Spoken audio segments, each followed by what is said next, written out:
You have never believed what you were told.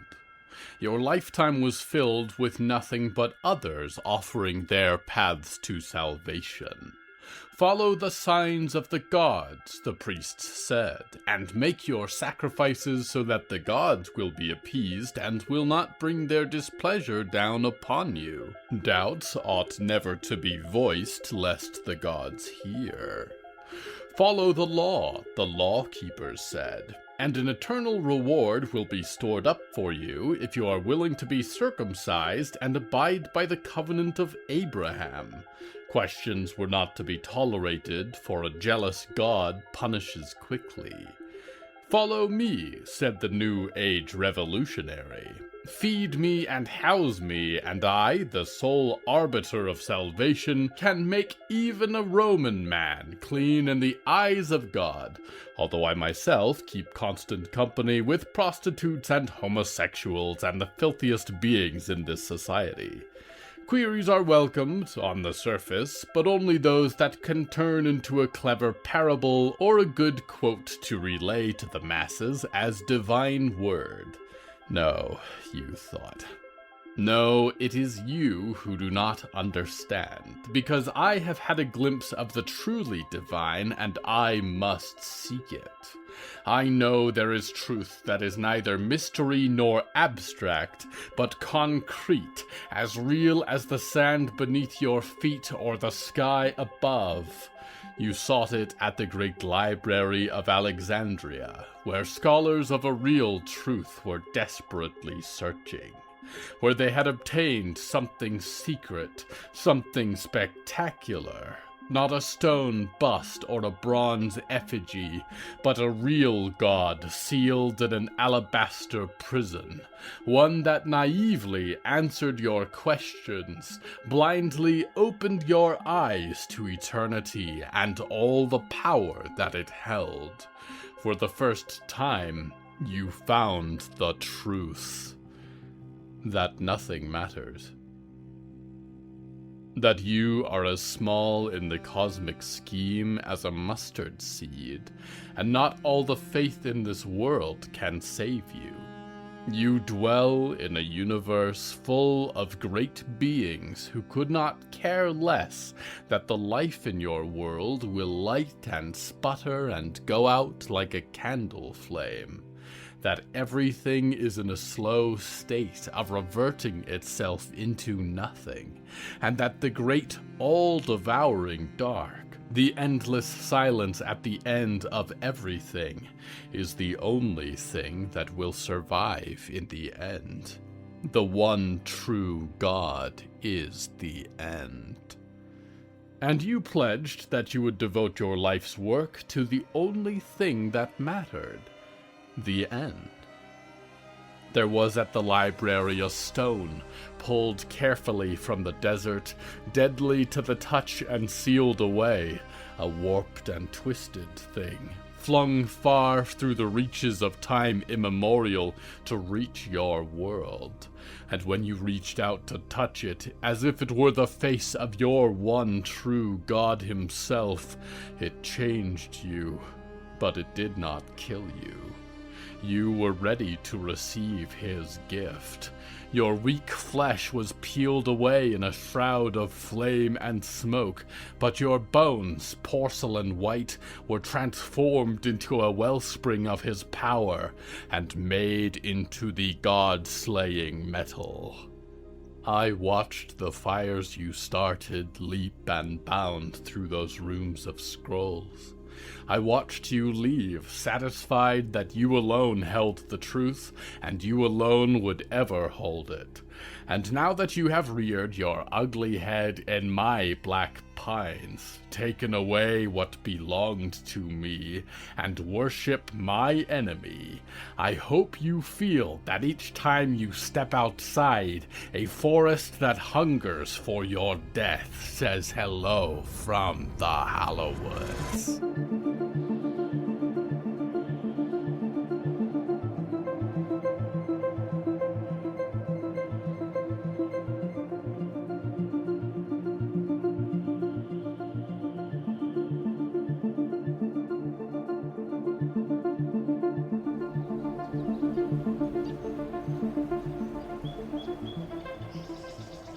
Right now, I hover above a single black pine.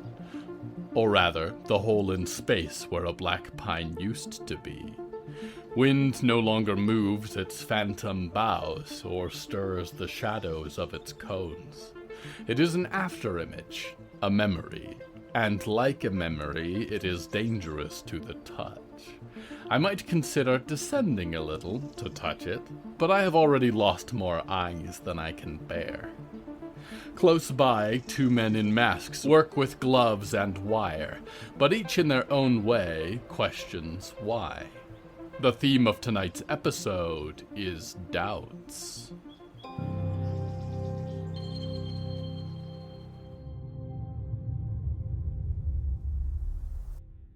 Cole Kane was ushered by his father into the trailblazing scout's office. Somehow the long, low room, with its rows of spears on racks on the wall and its maps of the surrounding woods, was more menacing than their own home. It seemed like all the serious conversations that were bad were had in here. "Listen, Cole," Virgil said, hand-rubbing his temples. It made Cole very much not want to listen. "It's just a costume," Cole protested. "You're supposed to be something scary for Halloween, right?" "It's not the same kind of scary when it's something real people have died to, son. Where did you even get this stuff?" Virgil said, squatting down and taking one of Cole's lapels in his hand. Cole shoved his hand off and stepped back. He'd worked hard on it, after all.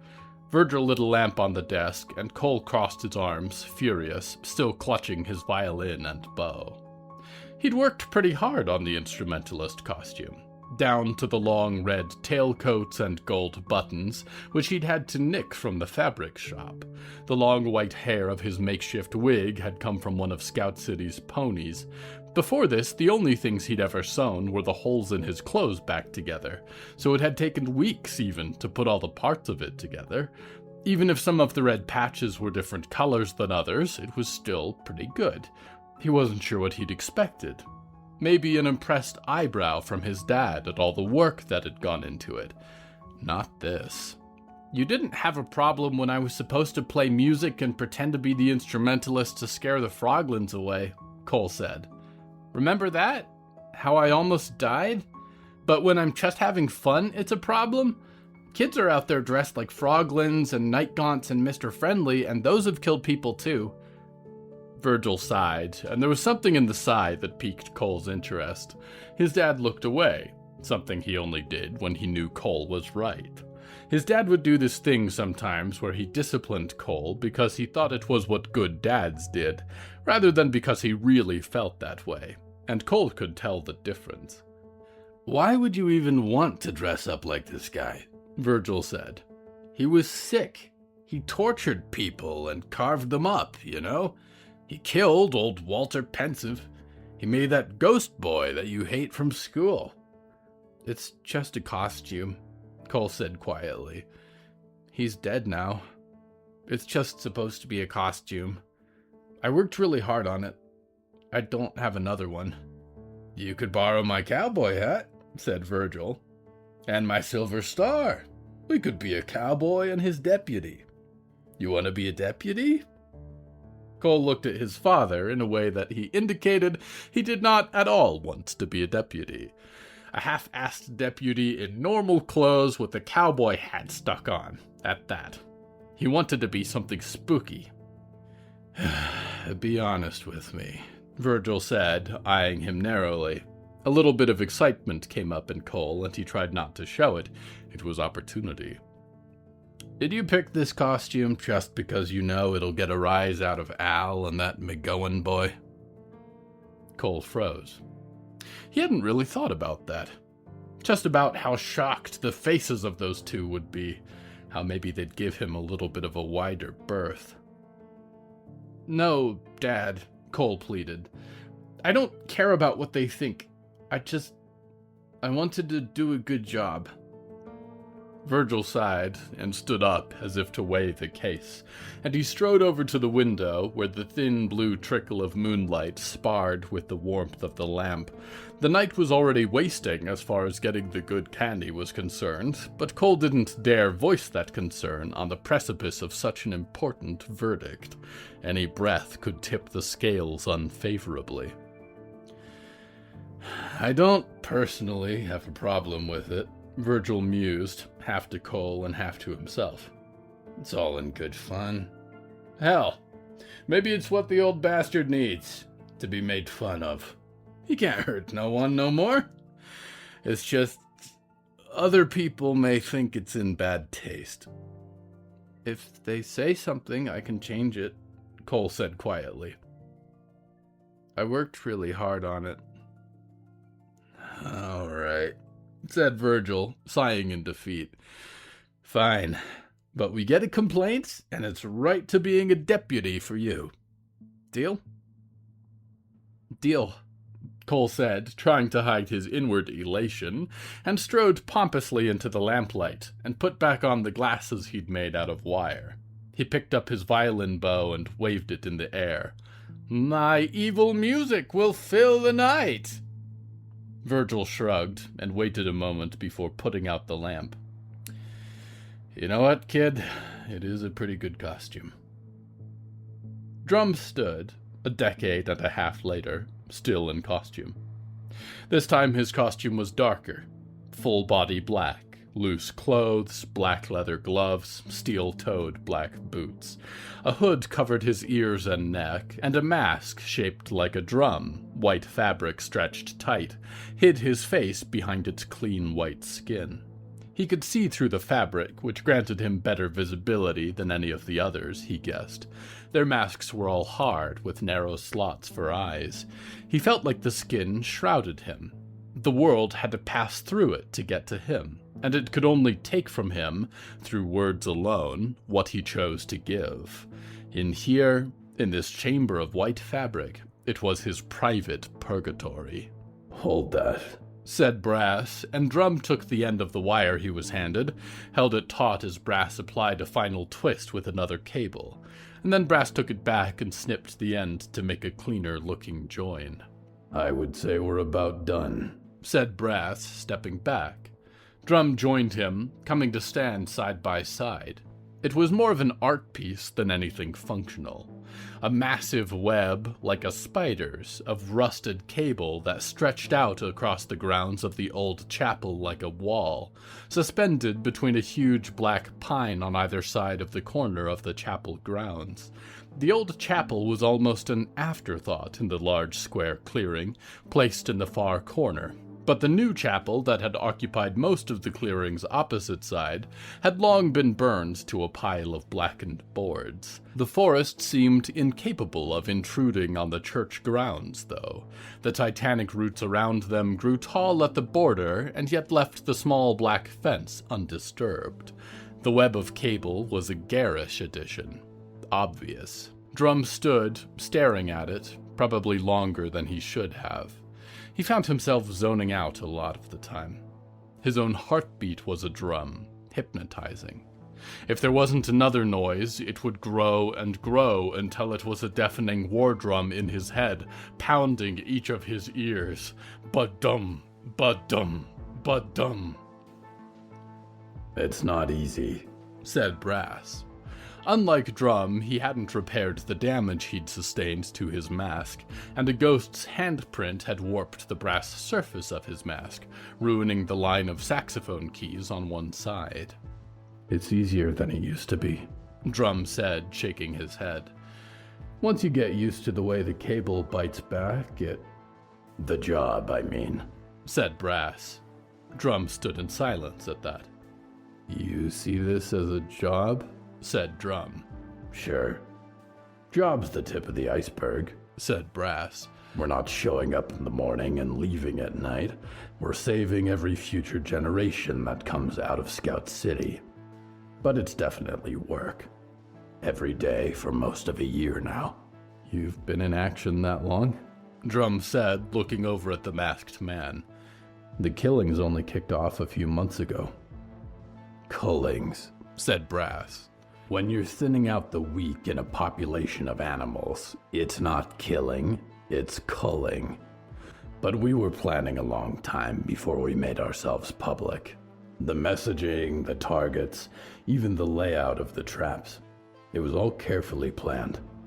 We had to be sure that every trap could be escaped if the offender was willing to repent. So far, though, we've only had one who was willing to go all the way and live through it. Most might start, but not get far enough. Bleed out or kill themselves in the process. Shelby Allen's your survivor. Drum mused. He scraped the inside of his teeth with the centipede legs of his tongue. What happened there? We're not sure. Keys and I weren't expecting that. Not everyone deserves a chance at redemption. Taking care of Shelby was supposed to be quiet, efficient, not for show. But Fiddle had other plans, apparently. You two didn't get a say? Drum said. I still haven't met Fiddle. And you probably won't until all of this is over, said Brass. But yeah, Fiddle is our mastermind. Indrid gathered us, but her dreams of bringing some kind of repentance to Scout City were dead in the water until we got Fiddle on board. When Fiddle has an idea, you don't ignore it. It's been difficult not having him here, but he's undercover in Scout City now, and we can't jeopardize that. Pushing things in the right direction for tonight. Drum nodded. In his own way, he supposed he understood. He hadn't meant to test his father, but passing the test would have been easy, standing aside, letting him work. But Virgil Kane, sheriff of Scout City, had failed the test. He was going to let it all linger. The corruption, the monsters. He was going to look the other way, to wait until someone complained to take action, to ignore the spirit of the city crying out for justice until it stopped screaming. It's not easy, said Brass. What's not easy? Grunted Drum. He was trying not to go back there lately, to the day that he, that Cole, that Drum, were the same. One chapter had ended. A new one had begun. He couldn't afford to think of himself as the same man, the same son, the same child. They weren't the same at all. He had been reborn. He had to think of it that way, to put the evil in the past, to put the coming action that would be required into context. 2 weeks ago, he had tested his father. Tonight, he would test all of Scout City's greatest monsters. Losing people, said Brass. I know it's been tough on you, but you should know that we're proud of you, all of us, for having the strength to do what you did.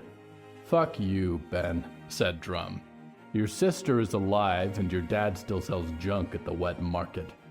Who have you lost? Brass was silent at that. That's what I thought, said Drum.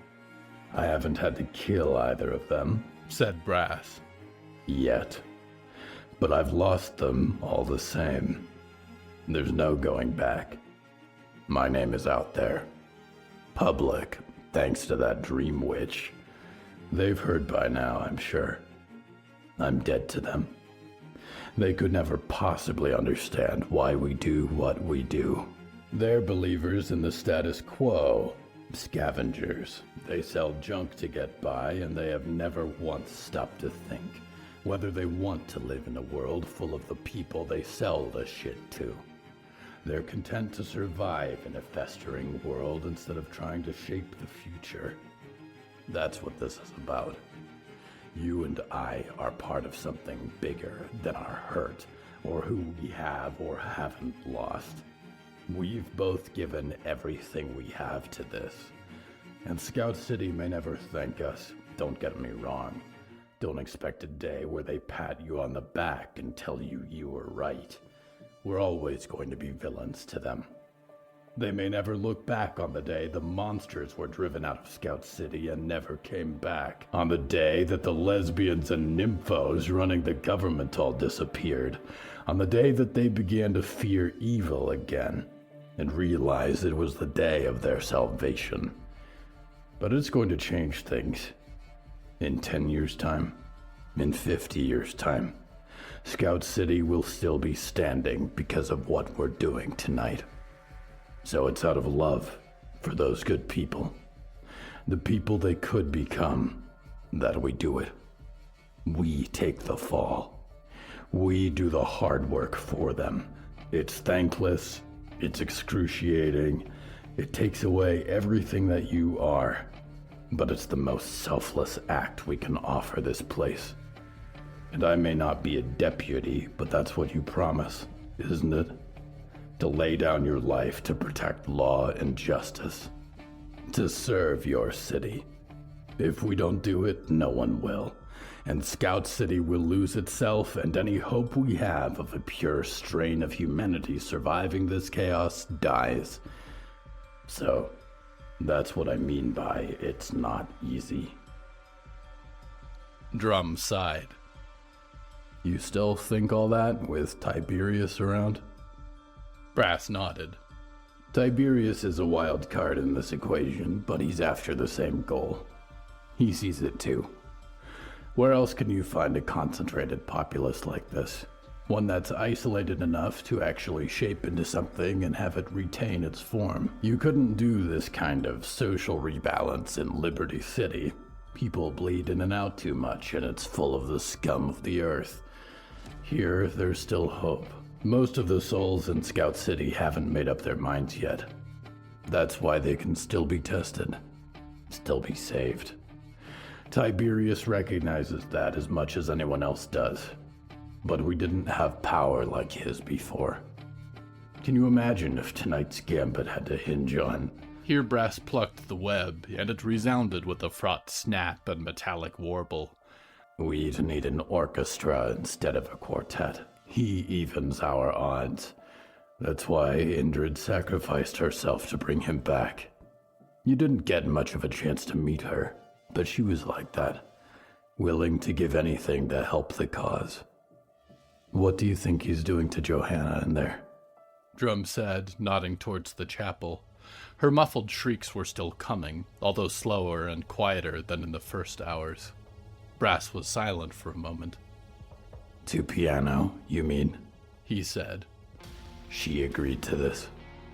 I'll admit, I'm a little jealous. Fiddle and I have been a part of this longer, but you can't argue with her devotion, so it makes sense that she receives her gifts first. Right, said Drum. His father was there, standing in the night, eyes lit by distant fire, begging with his gaze. Let's leave this behind, son. Let's go trick-or-treating. Your costume doesn't bother me. It might bother the neighbors, is all. I don't want them to be afraid. His father's blood red on his hands. Cole touched the roof of his mouth with the venomous mandibles of his centipede tongue, and pressed until it drew blood, until the mandibles punctured the pink flesh and released their payload, and everything became hazy. The pace of his heart descended from a rapid staccato drum beat to a slow, pulsing rhythm. The memory of his father's face a blur, fading out into serene white-green static. Being in purgatory wasn't so bad if you couldn't think. Would you look at that? Came the muffled voice of Brass, echoing through his mind. There was a blast of some bitter sensation. Cold. What? Drum muttered blearily. He looked over to find Brass with a leather glove poised in the air, with a single speck of white lingering on his fingertip before it disappeared. I'll be damned, said Brass. It's snowing.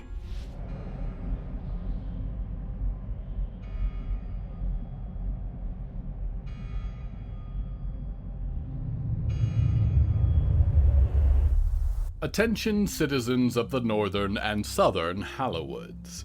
This may come as surprising news given that it is only the end of August, but there is a blizzard warning in place for the oncoming day.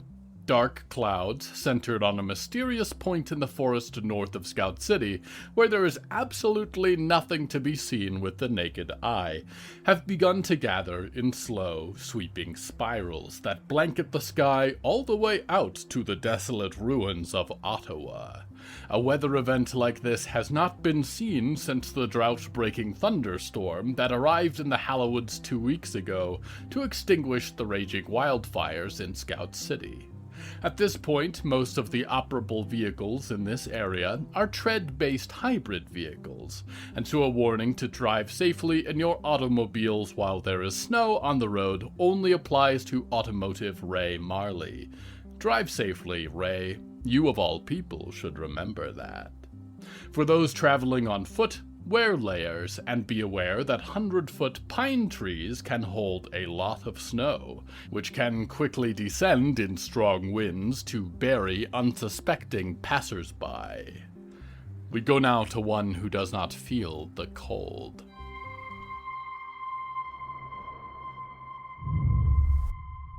Olivier's song was out of control, and that was a strange sensation.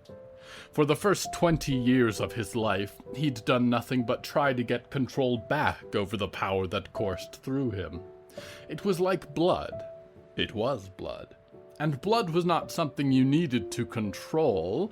It had its own pathways through the body, and was best left to attend its own course. Except, of course, when the blood was leaving the body. The power was bleeding out of Olivier, certainly, into the sky and the atmosphere. And over Grandmother Briar's funeral procession, where her favorites among the coven carried her stretcher towards the prophet tree in the center of the coven's clearing. A light dusting of snow had already begun to settle across the grass, in the raven-filled branches of the tree, on Friday's head. Friday stood back and behind Olivier's right shoulder, and Penny to his left. "It isn't your fault," Penny whispered. "She was old and dying. She might have lived weeks, months even," said Friday. "I wonder if any of our sisters had made their goodbyes yet." Olivier might have smiled, if the circumstances were not so crushing. Friday's sense of humor had a way of warming him, even now. "Thank you," he said quietly. "I'm so sorry." The omen stirred from the boughs of the prophet tree as the witches brought Grandmother Briar's body towards it, and kneeled, lowering her stretcher bed to beside the tree. Snowflakes caught in the old woman's wisps of grayed hair on her dark eyelids. The prophet tree seemed to rumble in response, as if acknowledging the body laid before it. "Olivier," said Penny, drawing a bit closer. Olivier turned to find the woman was watching him with a worried expression, head tilted. Friday was more occupied with the funeral. "What happened in there? Are you all right? What were you two talking about?" "I just wanted to know," said Olivier, "if she knew anything. All that time I spent away, I didn't hang out in France for a decade because I wanted a vacation. I was given a mission. I know that. I know that the weather brought me there, kept me there for that reason, to keep something horrible under lock and key. It was so dangerous when I first arrived, basically leaking out into the world.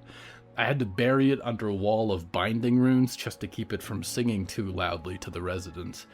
And even then, I wasn't totally successful, but I tried. And then I failed. It was set loose, and I just wanted to know, how bad is it? How much will that mistake cost? And it seems like a lot. It seems like everything." "Olivier, I have some bad news," said Friday, and suddenly he found that the woman was facing him, holding the straps of his coveralls, looking up seriously with her all-black irises. "The world was ending already. The Blackwood Coven calls it the spring. Downing Hill calls it climate change. Whatever you've done, I guarantee you haven't put more evil into the world than Penny and I have recreationally. Downing Hill is far away," Penny cautioned. So is the CPE Institute. We buried the entrances. The only place for them to go is out into the weird dimension where everything is unfolded. You're not helping my point, Friday said under her breath. It's an important distinction, said Penny. There are some things we left behind there that I would never put back into the world. Really not helping my point, Friday continued. We're just trying to make sure you're all right after killing our second mother. Of course, said Olivier. I'm fine. I'm really not the one you need to worry about. Because you're making a blizzard, Penny added, pointing upwards. Olivier turned his gaze up to the sky. He'd barely noticed the swirl of dark clouds upon them, the faintest tinge of blue lightning somewhere high in the snow clouds. He stared up until he closed his eyes, face to the sky. Please, he thought. Today is so out of control already. Wherever you're leading me, please don't make it worse. He was beginning to realize something he hadn't before, that at least in France, no matter how the weather moved him, there had been very little opportunity for collateral damage. All of the people he truly cared about were an ocean away. But here, they were all dangerously close. And for better or worse, the flashes of the weather's inspiration directed his steps through a minefield of his friends, old and new. The snowflakes that fell across his cheeks did not comfort him. The hunt has begun. We 4 contestants duking it out in what I'm sure will become a time-honored tradition to select the next Queen of America. Only one of us walks out of here alive. I thought of other ways to try and winnow the competition, but this seemed the simplest. The vast majority of politics is spectacle. And if you think it isn't, probably your political opponents do spectacle better than you do. Spectacle wins elections, wins hearts, wins wars, wins the hearts and minds of America's dreaming populace. The awake populace, well, they'll see my billboards. They might catch inklings of my political ads in their dreams each night, but they can't love me like you do, my happy dreaming family. I'm out here fighting for you. Truth or Consequences is a very flat town. Most buildings are wide apart, arranged in lateral lines, low and dusty and beige. It's not filled with ideal hiding spots for me. There's no vertical structure to put up a proper web, or enough cover to hide me standing up without making me a highly visible target. So if you can't go up, go down. The shell of one of these buildings has become a convenient camouflage. I can carry it almost completely wrapped around me while I wait inside, moving to a more advantageous position every so often. I know you're listening in on this, Mandy. But what am I wearing? Am I that convenience store at the end of the block? Am I a church? Am I the childhood home of my supposed best friend Natalie, who humiliated me on my first day of high school? You'd better guess right, or you might walk right past me. Meanwhile, I have visibility on everyone. You might think it's not very sporting, but let's be honest. My ability to watch the current events unfolding in America through my vast network of Botulus Corporation camera drones is what would make me a powerful Queen of America. Otis Moloch stands in all his balding, grotesque glory. I'm amazed he's able to stand at all. The gasoline baron is shouting to the night air and... oh, he packed a bazooka. It's clear he wants to chat. He'll have to wait his turn. DaniHaDani is lurking in the shadows behind a motel, waiting for the other candidates to make themselves clear. She appears to only have packed knives to this fight. Adorable. And Mandy took off in a sprint as soon as time started. Where is she going? Let's peruse. She's running north on South Broadway. She's found a vehicle. She had the keys in her pocket. She looks ridiculous doing this in a sundress. I suppose if she wore pants, she might suffocate. She's climbed into a bulldozer, a behemoth of a thing. Yes, exceedingly slow transportation will help you. Now she's back on Broadway, as though she's on her way to repave a road somewhere. Yes, Mandy, what are your plans for America's infrastructure? Keeping score of a grudge is fun and all, but if you want the crown, you're going to have actual plans for these things. I do. It's hilarious. She's rolling towards my location. She has no idea where I am. And when that ferocious vehicle goes rolling by, I might simply reach out and snag her out of it. Go on, Mandy. Where are you driving to? She's almost here now, and... Wait. Don't you dare veer in my direction. Ow.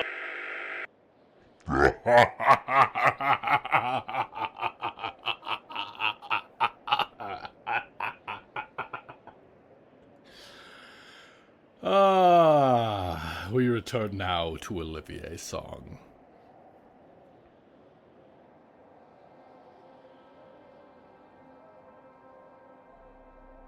Funeral services in Blackwood Coven, even for the most beloved of matriarchs there, were surprisingly brief. Her body was lowered to the roots of the prophet tree, and seemed to sink into the earth beneath its roots until she was entirely obscured. Olivier admired them as they knelt, the witches of this small forest village.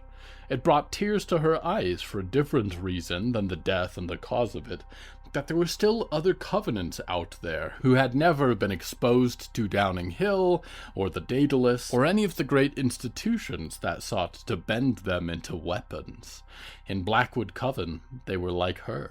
Free powers running rampant, an inspiration, a creative flow uninhibited, uncalled upon to be productive. The witches kneeling in the snow and offering small rituals in memory of Grandmother Briar would persist throughout the day, and Olivier wished she had weeks to stay and explain herself, to learn the names and histories of the others here, the nature of their covenants, but there was simply no time. It would be a couple hours of hiking to return to Scout City, and they had already spent longer than expected. Friday and Penny nodded silent goodbyes to the other witches on their way out of Blackwood. The walk back was long and quiet. The wind seemed to sweep them along, casting long flurries of white past Olivier's jacket as the snow clung to the pine boughs and raced through the canyons between the trees. Friday and Penny seemed capable of having whole conversations with mere glances, something that Olivier and Friday had once been able to do. But Olivier was lost somewhere else now, and portions of the walk passed without conscious thought. Her soul was disconnected from her body somewhere, up in the white mist above the tree line, dancing with the twists of the blizzard wind. She sensed they were late for something important when they finally hiked through the outskirts of the stumps and up to the great double doors of Scout City, and up the road to the groundskeeper's office. Pushing open the door, Olivier was momentarily taken aback. Riot was there, ordering people into chairs, along with Arnold and Harrow close beside. It was funny to see those two taking themselves seriously in groundskeeper colors, rather than the back of the herd in a Downing Hill class. But just as time had elevated them, it had humbled Downing Hill's star pupil. And the director, the repository of all the hurt that Olivier had ever experienced, lay taking refuge in the back of the groundskeeping office, under the stairs. He narrowed his eyes at the giant creature, more loathsome than he had ever imagined beneath the veil of her illusions. The last groundskeeper, Russell McGowan, sat bloodied beside a young blonde man that Olivier did not recognize, but guessed was one of the Wicker family. As Friday and Penny made their way inside, shaking off the snow, they were greeted by Clara Martin, speaking of favorite students. Diggory Graves stood on the higher walkway overlooking the gathering, arms crossed, and, he guessed, Percy and the other ghost, Ratty, hovered nearly invisibly near the hearse that was suspended from the ceiling. Something smelled like a wet dog, but he couldn't place what or who. Shelby Allen sat at the table below, scratching at the table with a thorn that grew from the end of her green, viney index finger. Olivier was told that Milo was here in the city, growing these things, although he hadn't had this chance to stop in and say hello. The Count was lurking towards the back of the room, inspecting Director Blackletter as she nestled in her great coil of porcelain plates and legs. He seemed to be wearing Moth's round red sunglasses. Danielle O'Hara had arrived, sitting with her heels up on the edge of the groundskeeper table. She looked a lot healthier these days than she had when she had been pulled, fresh from the dreaming pod, new to sunlight or air or the waking world. Olivier was happy of that, even if she had apparently lived through some horrors in the hours leading up to his return. "Hey," said Moth, waving a black-gloved hand. Moth's latest fashion accessory was a sort of moth-wing half-cape, slung over Moth's leather jacket and black-ripped jeans. "It's snowing. What a strange surprise. How was your trip to the witchy place?" "I'll fill you in later," Olivier sighed. "Why is everybody here?" "Excuse me!" Riot called loudly from downstairs and gestured. "Gather up, people! Team meeting! So, from the sounds of it, we've got problems. A lot of problems. And not a lot of time to fix them. Who wants to go first?"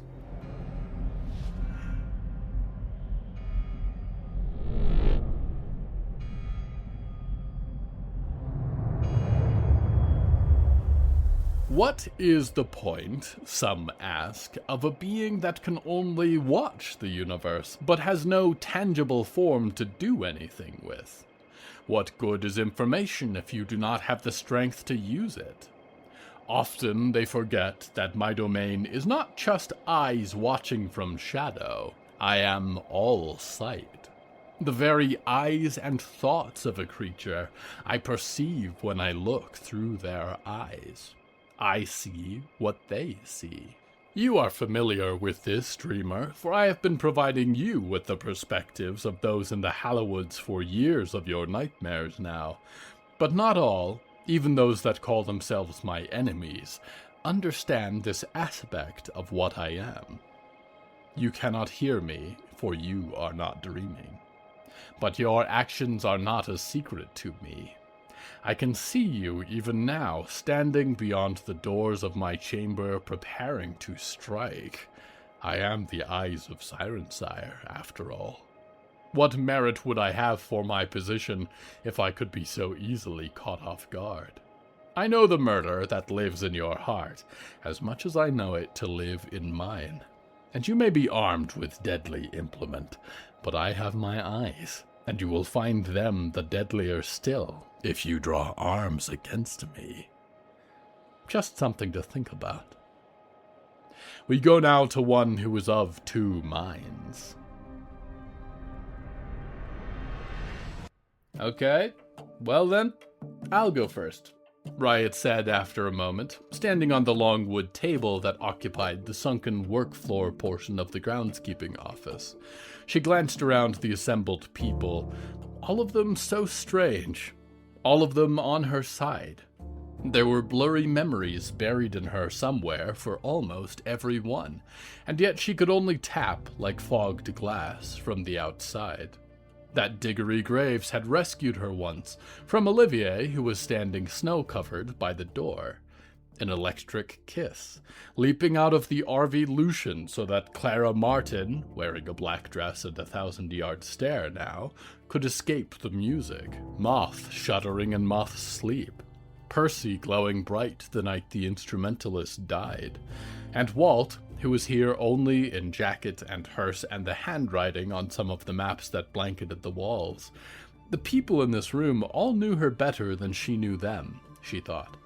But they were looking to her, and it was time to answer. "We got a visit from Sheriff Ignatius today," Riot said. "He asked us to cease and desist with our plans to raid the old chapel tonight.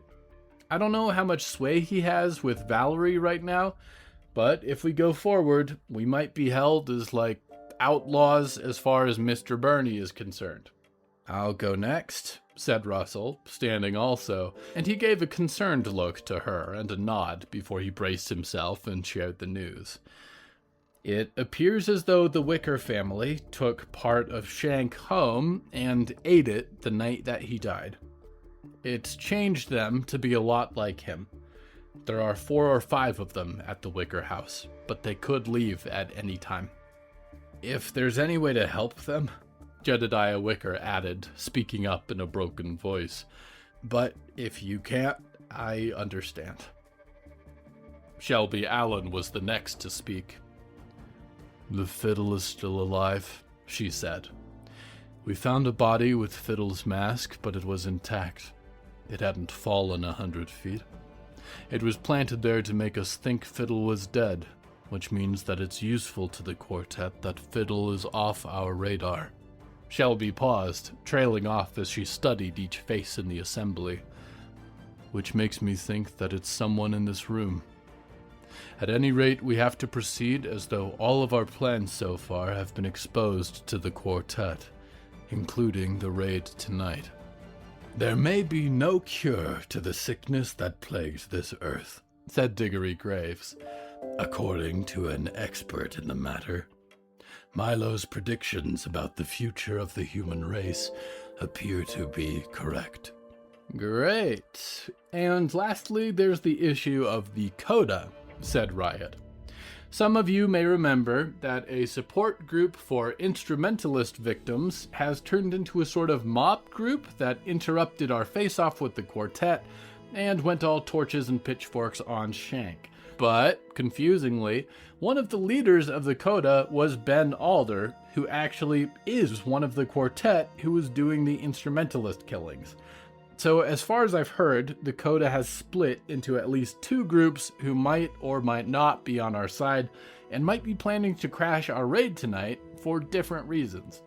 "Would it be best, then, if we called off the raid?"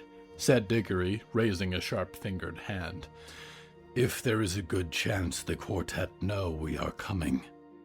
"There is basically no calling off the raid," said Riot.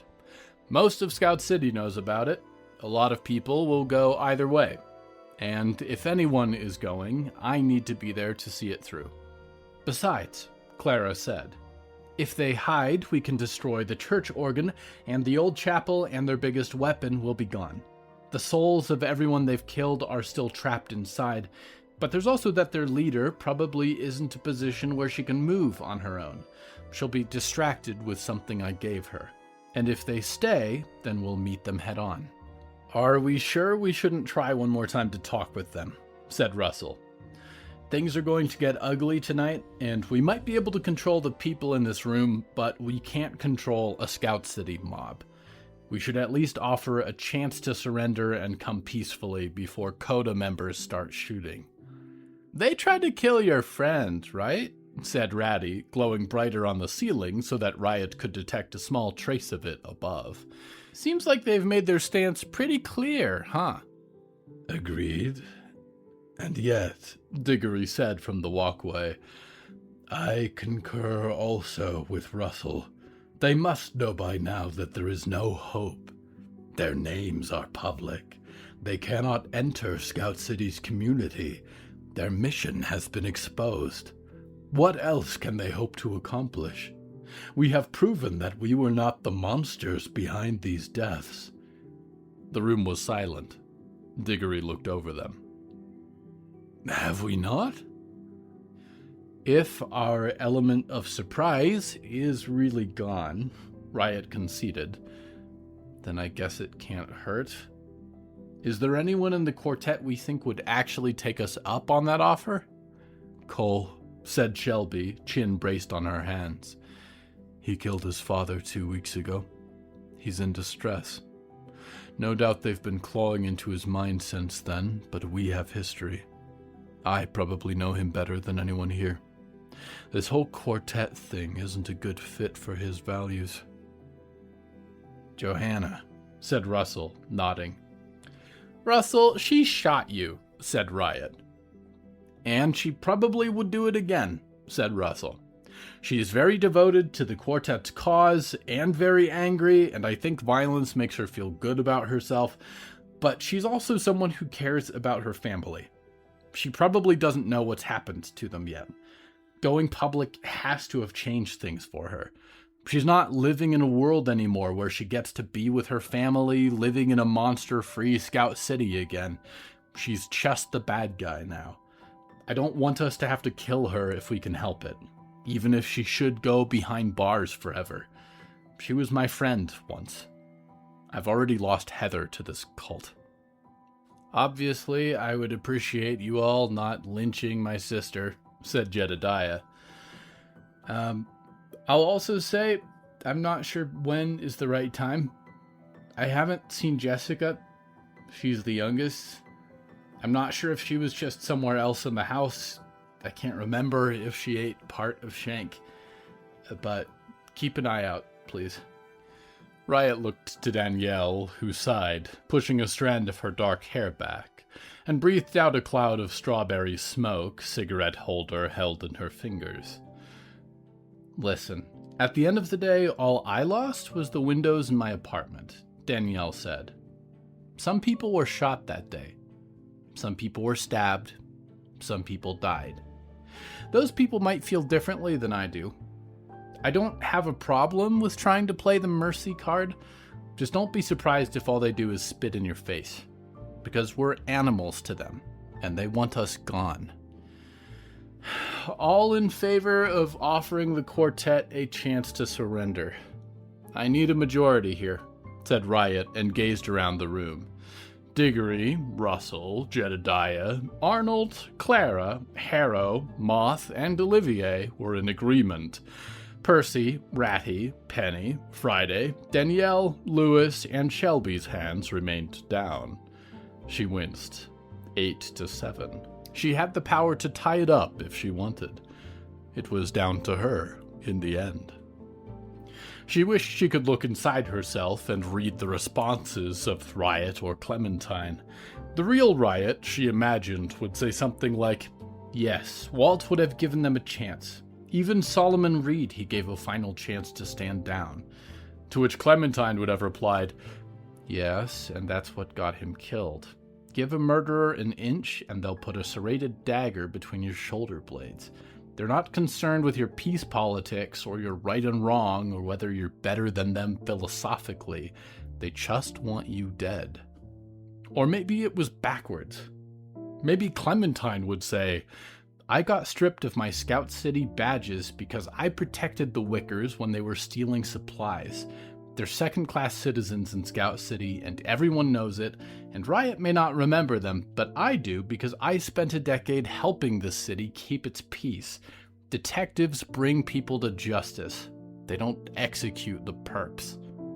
And Riot would say, there is no justice in Scout City except what we make tonight. The police won't hold the quartet accountable. Scout City doesn't even have a long-term prison cell because it was built on the idea of not policing people. And what are they going to do? Feel sorry and go free? You're either going to keep a snake very close to your chest and hope it never slithers free and bites you when you least expect it, or you can cut the head off for good. Tonight. Just like we did before. Riot raised her hand. 9-7. We'll offer a final resolution. See if we can avert some of this bloodshed. If we can't, at least we gave them a chance to surrender. But this is it. We're at war here, and if they say no, we bring all the fury that Scout City has tonight. There were nods and murmurs among her assembled companions. So, last question, said Riot. We have to send someone to check in on the coda. someone to negotiate with the quartet, and someone to check on the raging Shank situation. So, volunteers?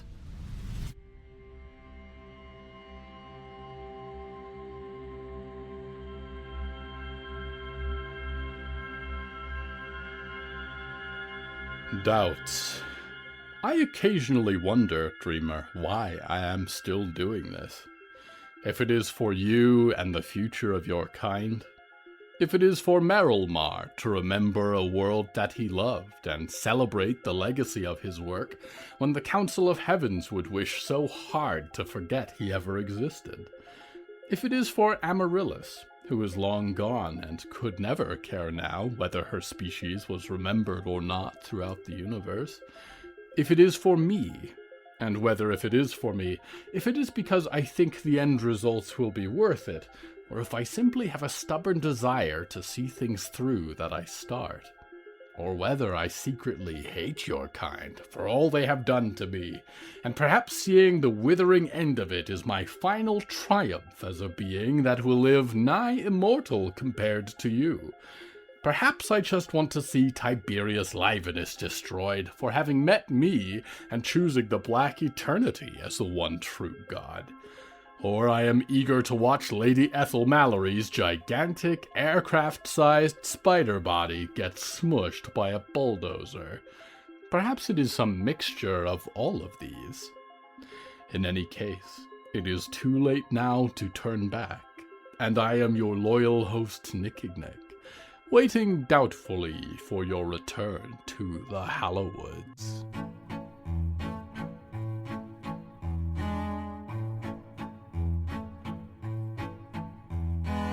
Hello from the Hallowoods is written and produced by William A. Wellman. Hello, that's me. If you enjoyed this show, please don't forget to follow it and share it with a friend. The bonus story that goes with this episode is called The Attic, and it's available on the show's Patreon at patreon.com/Hallowoods. Because we operate without ads or sponsors, our supporters are all that keeps the show going. Plus, supporters get weekly bonus stories, behind-the-scenes content, exclusive merch, and even more. Merchandise and episode transcripts are available at hellofromthehallowoods.com. You can even find us on social media at @thehallowoods. Music is used under license from artlist.io. Until next time, dreamers, will there be a next time? Are you sure? Why are you so sure? This could be it. You'd miss us the following week, but it was part of the bit from the joke line for the end of the episode you'd expect. But the week after, you'd begin to think it was pushing it a bit far. The third and fourth weeks, you'd have to wonder what happened. It had to be gone for a different reason. It must be coincidence, but there'd been delays before, you'd hear an update soon, and you'd repeat that to yourself, meaning it a little less each time. Forever. What if the god you worshipped was the organism you lived inside? What if a blasphemous disease was spreading through its walls? What if you were all running out of time? When devotion is no longer enough to keep your community safe, will you keep your head down and pray the sickness departs, or will you dare to step outside the walls of Haven? The Gospel of Haven is a religious horror podcast from the creators of Ealer's Choice and Poe Evermore, and it's back for its second season, premiering July 31st. Find it anywhere you listen to podcasts or at daisymcnamara.com/#Gospel of Haven.